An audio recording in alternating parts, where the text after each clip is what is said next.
deuxième partie de cette édition. Notre invité aujourd'hui, le professeur Christian Perronne.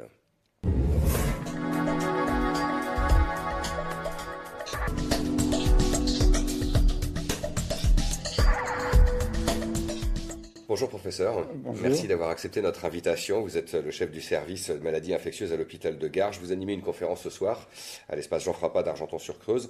La vérité sur la maladie de Lyme. Donc c'est aussi le titre de votre dernier ouvrage chez Odile Jacob. Ça reste justement l'une des maladies encore très mystérieuses. C'est une maladie mystérieuse parce qu'il y a une polémique que je trouve un peu lamentable depuis 30 ans où des experts qui avaient un peu décrit la maladie au début on dit que c'était une maladie rare, ont mis au point des tests qui n'étaient pas très fiables à l'époque, mais ils continuent à dire qu'ils sont très fiables. Et contre vents et marées, ils ont imposé ce dogme en disant qu'en plus ça guérissait très vite, ce qui est vrai chez certaines personnes, mais qui n'est pas vrai chez beaucoup. Et maintenant, on voit qu'en France, il y a des centaines de milliers de gens en errance totale, qui ont des douleurs terribles, qui ont des fatigues épouvantables, qui ont des problèmes cardiaques, neurologiques, des paralysies, des douleurs articulaires. Et souvent, on leur dit que c'est dans la tête, que c'est psychosomatique, on les envoie en psychiatrie, où ils sont carrément rejetés avec violence. Et je crois que cette situation ne peut plus durer, puisque maintenant, quand on lit les publications scientifiques internationales, il y a l'évidence pour dire que la forme chronique de la maladie de Lyme existe, et des publications qui montrent que la bactérie qu'on appelle Borrelia, on peut la retrouver dans le corps, dans le sang, dans des tissus, même après plusieurs semaines ou plusieurs mois d'antibiotiques. Donc c'est pas comme ça, comme on dit, des gourous qui inventent une nouvelle maladie. C'est une maladie réelle, avec des publications scientifiques. Et pour moi, ce n'est pas normal qu'il y ait une myopie de la part du corps médical qui refuse l'évidence scientifique qui existe. Alors, il y a plusieurs questions, des tas de questions. La première, c'est de se dire comment se fait-il qu'on ne fasse pas... Alors, est-ce que c'est détectable facilement par des tests ? Et comment se fait-il qu'il ne soit pas justement systématique lorsqu'on arrive avec des troubles ou des symptômes? Les tests de diagnostic ne sont pas très bons parce que comme on peut difficilement cultiver la bactérie, l'isoler du sang ou d'un autre tissu, on recherche les anticorps que la personne a produits. Donc a priori, c'est une bonne technique. Mais pour que cette technique soit fiable, il faut pouvoir calibrer la machine qui dose les anticorps sur des populations de malades, on est sûr qu'ils sont tous malades, et des populations de témoins en bonne santé, on est sûr qu'ils n'ont pas l'infection. On peut le faire, par exemple, dans l'infection à VIH, dans d'autres infections. Dans le Lyme, on ne peut pas le faire parce qu'on ne sait pas qui vraiment a le Lyme, parce que les signes sont peu spécifiques. Ça peut se voir dans d'autres maladies, puis la fatigue, la douleur, c'est pas très objectif.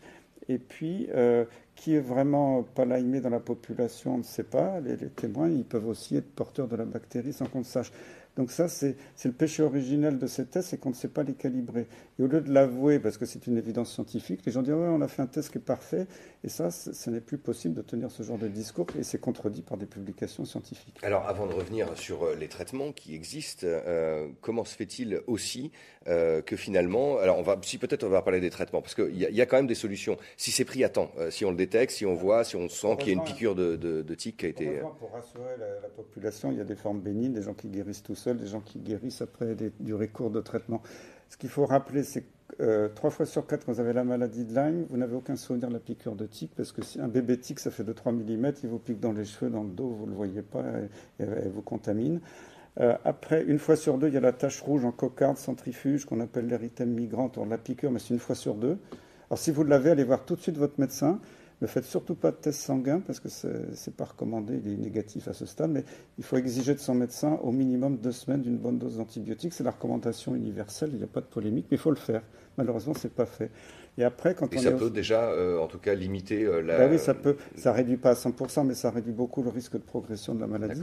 Et après, quand on est dans une phase plus tardive, avec des problèmes cardiaques, articulaires, neurologiques, voire quelquefois psychiatriques, là, c'est plus compliqué. Et la recommandation un petit peu ancienne de dire tout le monde guérit en 3 semaines, c'est peut-être vrai pour certains, mais dans la plupart des cas, ce n'est pas vrai. Et après 3 semaines, les gens continuent à se plaindre de tout un tas de signes. Et on sait qu'on peut les guérir ou les améliorer beaucoup avec des traitements beaucoup plus prolongés en associant certains médicaments. Malheureusement, on peut améliorer 80% des personnes, et ils ne sont pas tous guéris à 100%, mais on peut en améliorer au moins 80%. Les durées sont très variables et malheureusement, il y a eu très peu de bonnes études cliniques pour valider tout ça. C'est pour ça que les autres disent tant que ce n'est pas prouvé, on ne le fait pas. Il n'y a pas beaucoup de recherches, vous le dites, vous manquez d'argent et de temps et de personnel aussi qualifié pour ces recherches.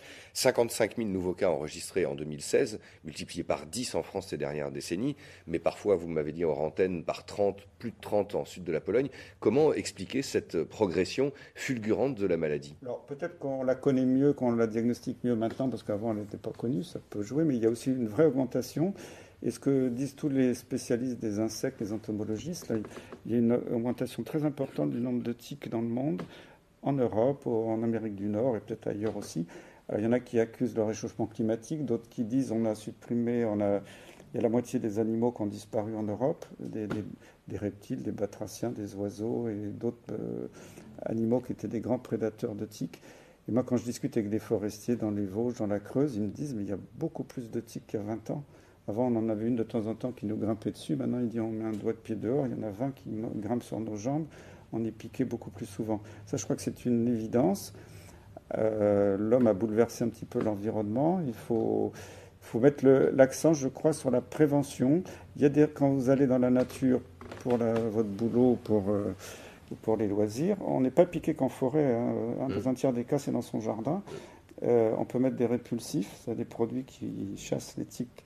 Alors, il y a des répulsifs chimiques, c'est ceux que vous achetez en pharmacie pour les moustiques quand vous allez en Afrique, c'est les mêmes. Mais il y a par exemple, les forestiers ne veulent pas mettre des produits chimiques tous les jours pendant 20 ans parce qu'une petite partie est absorbée. On ne sait pas si ce n'est pas un peu toxique à la longue. Donc, on sait maintenant qu'il y a des répulsifs naturels en spray, voire éventuellement en huile essentielle buvable, qui semblent être très efficaces, mais ça n'a pas encore été bien évalué dans des bonnes études scientifiques. Enfin, un produit naturel pas toxique à base de plantes qui marche, je crois qu'il ne faut pas s'en priver, parce que c'est pas normal maintenant qu'on envoie comme ça des camps scouts campés au milieu de la forêt sans aucune mesure de prévention.